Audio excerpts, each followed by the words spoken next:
Hello, everyone, and welcome back to another episode of Self-Published Success, a show that highlights forward-thinking authors who chose self-publishing over traditional and found success in doing so.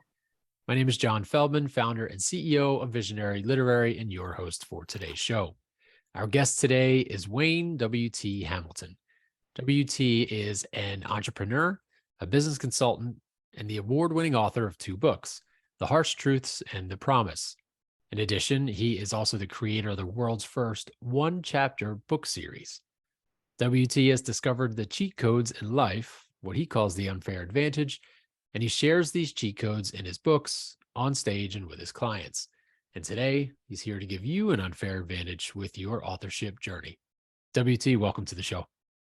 Thanks, John. I'm excited to be here. And we're excited to have you. A couple different things that we were discussing before we hit record that I'm excited about, but let's just start off the show by giving the listeners a little bit more about you, your background, what you do, and what got you into writing. So I'm a business consultant. I used to be a production manager, and then I went into sales. And so through that journey, when I was a production manager, it was a job I really liked. And all of a sudden, the market crash in 2009 stopped everything. And I realized that I'm not really in control of my future or where I'm going. So that led me to learning about the law of attraction. And so I Okay. started writing stuff about that for what was working for me, what wasn't, in the logical mindset. And that turned into my first book that I wrote with my mom. So me and her both wrote separate chapters and then just kind of brought them together to create the first book. So Nice. that's really how I got into writing. It was not intentional, but it was just, it was kind of, I was writing these chapters to help my kids when they got older to learn how to get the advantage of using your mind to achieve things. I like that. Yeah. So I like too that so for many of us, and I mentioned this on a couple episodes, but writing is very therapeutic.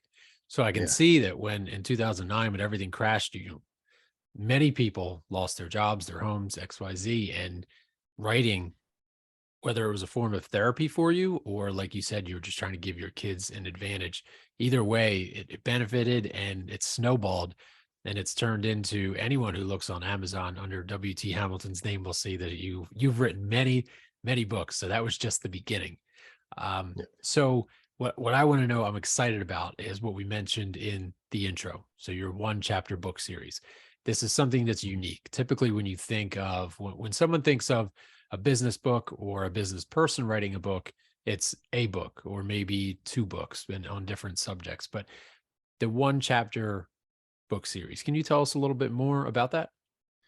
Yeah. So that kind of another thing that came about, not really by accident, but so what I was doing a lot of speaking gigs, and I had four books about law of attraction, and they're all self-published books. And in them, I always talk about, from my perspective, it's how to use it for career and use it for sales and intentional thoughts. And so people are asking me, well, do you have books for entrepreneurs? And I said, well, no, I don't, but that's something I could look into. So at the same time, I was working on marketing. I wanted to get better at marketing. So I was reading these business books that were, self-help books for marketing, but I have to read like 15 chapters to find the one chapter that solved the problem that I had. So I said, okay, if I'm going to do these business books, I'm going to only write one chapter solving one problem with action steps so people can take action, solve that problem, and keep going in their business. So that's how the one chapter books came about. Well, I love that. And I do, especially now, today, it's much, books are getting shorter. Nonfiction books, especially, are down in like the 30,000, 35,000 word count range, whereas traditionally they'd be, 60 to 80,000. Our attention Yeah. spans are shorter. We want things faster. And most importantly, those action items that you list in there, the actionable things to do, are Yeah. very important because for so many of us, a book becomes just kind of like a trophy on the shelf, right? So we get the hardcover and we read it, we say we've read it, we retain about 5% of it. It goes on the Yeah. shelf and we're like, yeah, I know I need to read that again in the future because I can't retain everything that's in there. So the short book and the actionable book, the chapter, I love that strategy. So for you, you were speaking beforehand. correct? You were speaking before you started writing? So no, I started writing, Okay. and then there was a demand. Like people started saying, "Well, you're writing about this stuff, but you got to teach it." I'm like, I don't want to teach it. He goes, "You got to speak." Say, well, that's like a personally impossible for me. I don't want to do any speaking. I mean, that's why I'm writing books, because I just want to hide behind my my books. Right. So I kind of got pushed into that, and I learned the unfair advantage of how to actually take something, a personal impossible, how to achieve it. And so that's how I got into speaking, and then that led me to speaking to like entrepreneurs, going to business meetups, and then people asking for books specifically for helping entrepreneurs with mindset stuff. That's big. And that's something that a lot of people strive to do, whether before they write the book or after. They want to speak, they want to teach people. They want to stand on stage at in front of entrepreneurs and business people and teach them things. Yeah. It seemed like you were okay writing the books and you were kind of pushed. The information was so valuable inside the books that you were pushed onto the stage. We'll say maybe an Yeah. exaggeration, but Yeah. I um, was kind of pulled on, there pulled you go. onto the stage. But so how has that, I guess, like in your career, how have the books helped to pull you on that stage, and how has that helped you from a mindset standpoint, because you are a mindset coach, from Mhm. from a mindset standpoint and your career standpoint, how has it helped you? So by doing these books, and like I carry physical copies, so whenever I go to any events, I always take at least two copies, and one's to sell and one's to give away. But I use it as a marketing tool, so that I don't have to actually go up to you and tell you that I'm an author or tell you what I do, but Yeah. you're going to see these books. Like, oh, why you got two copies of the same book? What's going on there?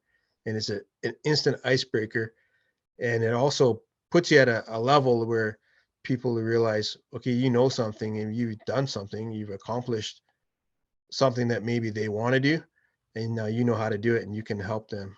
So it's really opened up doors with that's how I got my any speaking opportunities, Mm. was because I had the book, and I carried the book with me, and I kind of used it as a marketing tool. It's That's better than a business card. yes, yes. So it's much better than a business card, but the fact that you carried it around with you, that's big, because a lot of us, a lot of authors, especially if we go to like an author conference, we think, hand out a business card, maybe have like a QR code that links to the Amazon page, but there's nothing more valuable than you holding that tangible book. And like you said, having that book, it's an icebreaker because people want to know about it, but also it kind of, writing a book gives that authority, that level of authority, and holding it in your hand, strangers observing you, see you, you already look like an authority because you have that. So love Yeah. that. I love all of your strategies. Obviously everything's worked, you're doing well, you have all these books, you're on stage. So what I would like to know about is, again, mentioned at the beginning, is the unfair advantage, right? Yeah. Tell us a little bit about the unfair advantage. So my kids would always complain that things aren't fair, and I would tell them it's great that it's not fair, because that means there's an advantage to if there's everything has the opposites. So if it's unfair for somebody, it's fair, like more than fair for somebody else. So it's like, well, how do you figure out what the unfair advantage is? So I started really diving into that to look at what's the unfair advantage of, say, new technology. Yeah. Well, new technology, a lot of people don't want to learn it. So if you learn how to operate it, you can help people, and you can charge them money if you want, or you can do some for free and then charge them to go deeper. But you can become an expert in something that other people don't want to take the time to learn, and then you learn how to make it easier. So there's unfair advantages in being able to really plan what you want to do before you do it, and kind of plan it out in steps. And when you learn how to plan it out in steps, it's almost like you have a blueprint print for your success. Okay, I just have to keep following these steps, and even if it gets hard, I already know what the next step is, and there's always a solution if I look for the advantage in the struggle. So the unfair advantage is about really learning how to take something crappy and turn it into something awesome. I love that, because especially in the world of writing, there are 1 million books published every year. Yeah. We have to make our books stand out somehow, right? And it is Yeah. a lot of people that, they publish their book and then they become disheartened when weeks and months go by. They don't get a sale other than, their mom buys it. Yeah. And it's very disheartening. So having the plan, like you said, taking a crappy situation, which is selling one book to your mom and that's it, and weeks and months go by and no one else buys it, and creating a plan out of it, figuring out, okay, there are books out there that have hundreds of reviews, thousands of reviews. Something's working for them. How do I kind of build a blueprint that gets me from where I am now to where that person is? So Yeah. yeah, for aspiring authors everywhere, you really have to know that. So like WT is saying, you have to put a plan in place. Otherwise, if you think that you're going to publish a book and set it and forget it, you're going to be highly disappointed in the results. Yeah. And I think the key to it is that once you've written the book, you're no longer an author. Now you got to be the marketer and the promoter and the cheerleader. So you got to really change your perspective and change how you operate, because now Yes. that's a business, and you got to start treating it like a product that you want to get in front of people. Yes, that is so important. And going back to what you were saying at the beginning too, which was you wanted to be a writer. You didn't want to teach this. You didn't want to speak. You were pulled up on stage.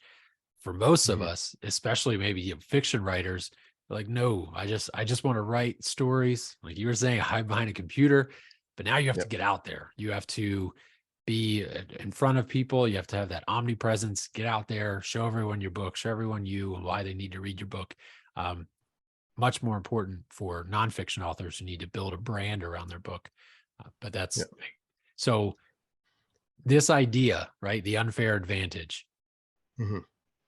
for authors, we're obviously saying like you need to put a plan in place to get you from moderate book to good book. But there's so much involved in the marketing process.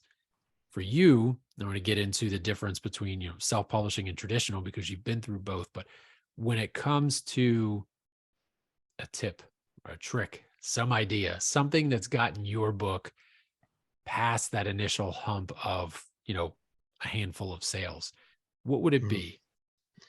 So I think one of the key things is going through your chapters and finding at least five really cool lines or five really cool snippets of your book and making social media posts out of those and really getting those posts out. Um, you want to push those posts out a lot. And at the same time, you want to start trying to get in front of bloggers and on podcasts, because you really got to start getting your name out there, getting people talking about your book. You want to build up some hype. I found that the paid advertising is okay, but if you don't have the organic piece to go with it, the paid advertising it only lasts for like a week or 2 weeks, and you need your marketing to last like 6 months, 9 months, Yeah. to really get people's attention. So that's I think what's worked for me the most is starting with the social media and taking the snippets out of the book, getting them out there, and then following it up with the podcast and getting attached to bloggers. I love that. That is so important because people want to know. Obviously, they judge a book by its cover and its title and how, the copywriting. That's intriguing. But if you give them a glimpse into the book and what it contains for nonfiction, if those few lines that you share on social media are immediately impactful, obviously people are going to want to dive in. They're going to want to learn more. How can it, help them, their business, their career? For fiction, it can be the same, right? You can have really intriguing, like plot twist lines that are thrown in there that really want people to read more. So that's Mhm. important. And on the note too of like marketing and how ads can work for you or cannot, if you don't have those initial reviews, right? So all of it, it's all about social proof. So if you Yeah. don't have those initial reviews, you can put money into advertising, Amazon ads, you can get display ads on there. But if people see your ad and they still see that you only have 1 through 5 reviews, the Yeah. social proof isn't there. So the ad can be in front of them, but they're not going to click. You can have the greatest copywriting ever. But if Mhm. the social proof is not there, then you're not going to get the sale or the click that you want. Yeah, yeah, exactly. Yeah. And that's the beautiful thing with like self-publishing is like, so what I did was one of my first one chapter books was called Ask for the Sale. And it was probably the the book that didn't do the best. So it got the, I think it got like a few 4-star reviews and a lot of 3-star, but they were like unbiased reviews. So I was able to get some unbiased reviews and really look at, okay, what can I do better? And so because it's self-publishing, you can fix up that one, Yes. or you can write the next one using the constructive criticism from the last one to write a better book.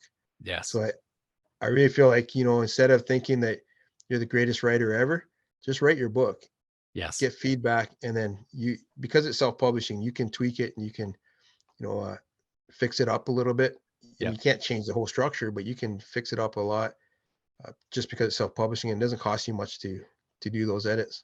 That's right. That's a very, very good point. So if it makes you feel better, one of my first reviews of my first book ever 10 years ago was a 1-star, and it was titled Ugh.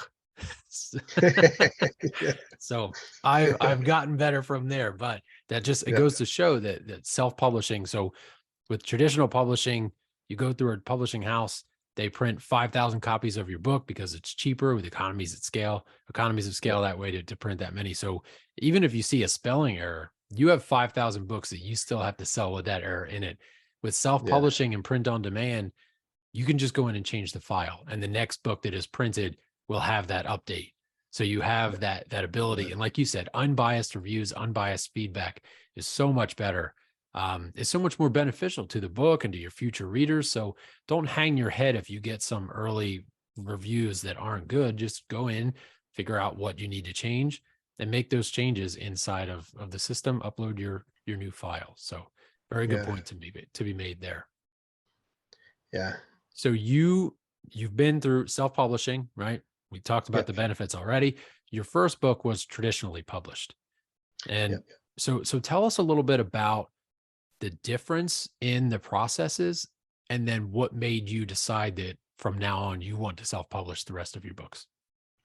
So the first thing, so I went through Balboa Press, and so basically you got to submit your book, and then they work with you on like a book cover. They work with you on the back of the book, um, but you don't have a lot of control. Yeah, So you don't get to control the price point.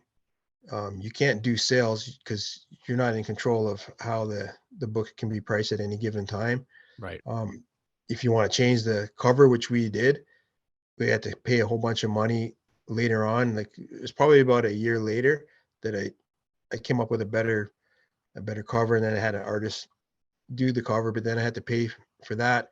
Plus, I bought a whole bunch of cases of books with the old cover, Yeah. and then like you said, we found some mistake errors that we wanted to fix. So it was just really cumbersome.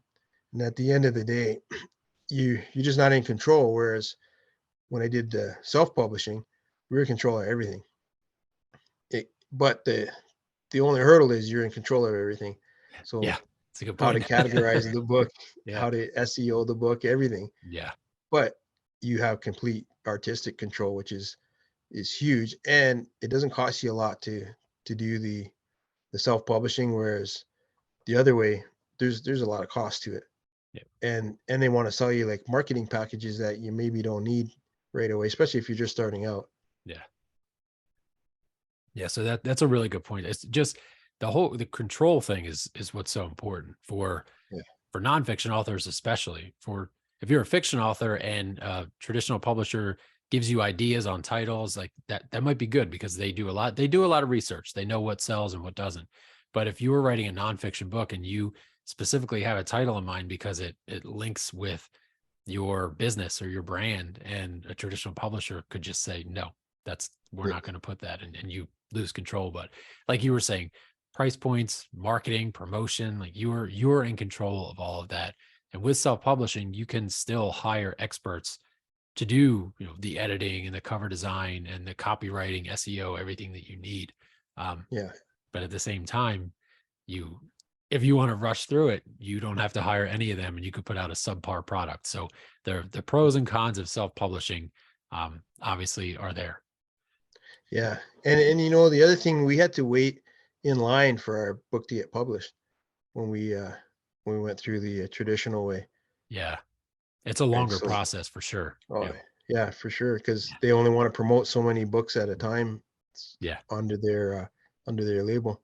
Yeah. Yeah. The process is a little bit slower with self-publishing. You can have a book out, if you write a short book, you can have it out in a few weeks if you move fast enough. So Yeah. Yeah. Yeah, you can.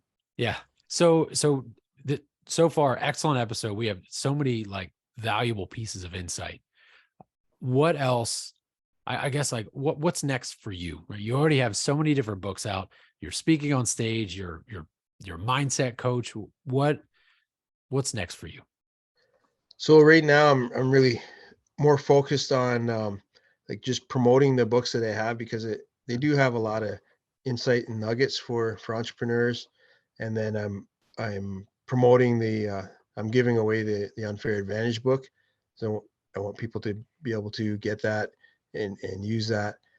And really I'm just want to help people. So I'm just out here helping people, and I give a lot of solutions for free on YouTube and in different podcasts and different things that I do, just to really help people to excel.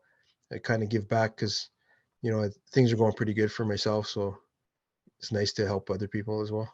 Good. That's a very nice gesture. Where can people get the unfair advantage? So it's on my website, mindsetforsuccesstraining.com, Okay. and they can sign up for it and download it for free. And my other books are on Amazon. There's links in my website for that, and I have Excellent. another website, yourinvisiblepower.com, that has more of the law of attraction books on there. Excellent. So what's one thing, like you were saying, grab like 5 different pieces of info out of your book and promote that. What's one amazing little nugget of information that is inside the Unfair Advantage book? So in the unfair advantage, it's I give a solution of how to start an income stream by helping people. And it's really like what I talked about, where if you jump on a new technology and you learn it, or if there's something that you know how to do that other people don't want to learn because it takes too long to learn, you can use that to help people, and then you can write a book about it. That's good. I love that. And I love that things are going well for you, like you said, and you want to give back and you're giving away these free things, these free resources that can help others. It's very generous of you. Obviously, you could take this information that you have and, charge a lot of money for it to, high ticket item, high ticket consulting, which obviously you need to, make money, but you're also giving away these resources for free at a ground level. And that's very nice of you. I think. So, where else can people, other than the websites and the free book, where can people find you and connect with you after the show? So you can go on Instagram. It's w.t.hamilton on Instagram, and on YouTube, it's WT Hamilton, just at WT Hamilton on YouTube. So those are the two places where I interact with people the most. Excellent. Well, thank you for that. We will be connecting with you for sure after the show. For anyone listening, I'll place all the information that WT just said inside of the show description so that you can get that free book and so that you can follow along and learn from all the resourceful information that that is being put out. So, WT, thank you for being on here, for providing such valuable information. This was a great episode. Yeah, thanks for having me on, John. Really enjoyed it.